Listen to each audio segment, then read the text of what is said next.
Apple will now let developers distribute unlisted apps through the App Store that only users with a direct link can access, via macrumors.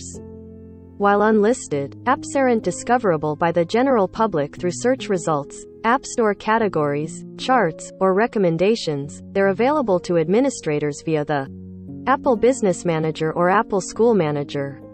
Unlisted apps are ideal for limited audiences.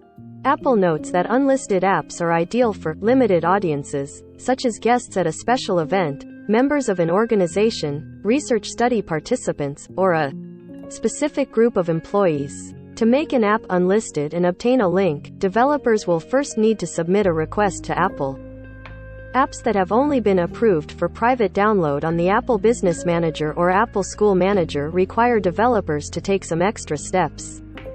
However, Apple says developers will need to create a new app record in App Store, upload the binary, and then set the distribution method to public. Developers with apps that are already public can submit a request without additional steps.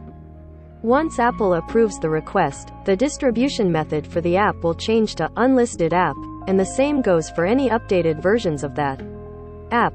If the app is already available on the App Store, the link for the now unlisted app will stay the same. It's also important to note that unlisted apps must be ready for final distribution, and Apple won't approve any apps still in beta or a pre-release state.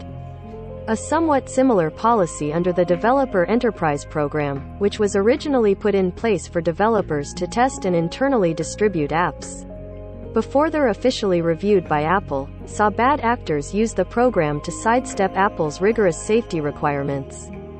This led to the shadowy presence of pirated games, gambling, and porn apps that could be easily sideloaded onto iPhones.